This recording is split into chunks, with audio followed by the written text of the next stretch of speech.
স্ত্রীকে ভালোবাসা কর্মে প্রকাশ করা। আবার ঠোঁটের দিকে তাকান, বিসমিল্লাহ। পানি খাইছি না, ঠোঁট লাগা, গ্লাস হইলে সুন্দর হইতো, গ্লাস দরকার নাই। আম্মা জান আয়েশা বলেন, নাসাই শরীফের হাদিস 380 নম্বর হাদিস, আম্মা জান আয়েশা বলেন, কুনতু আশরাবু মিনাল কাদাহি ওয়া আনা হাইজ, আমি অপবিত্র অবস্থায় পানি পান করতাম ঠোঁট লাগায়। অপবিত্র পানি আল্লাহর পক্ষ থেকে মা বোনরা যে একটা অসুস্থ হয়, আম্মা জান আয়েশা বলেন অপবিত্র অবস্থায় আমি পানি পান করতাম, করার পর এই পানির পাত্রটা আল্লাহর নবীকে দিতাম, অবশিষ্ট যেই পানিটা থাকতো ওটা নবীরে খাওয়ার জন্য দিতাম। সুবহানাল্লাহ।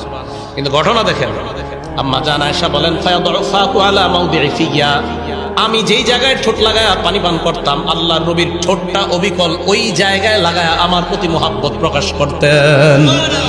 ওখানে আর আপনি বিড়ি খান, এই মহাব্বত হইব কেমনে? হ্যাঁ, হাসির কথা না, আমি কষ্টের কথা বলছি।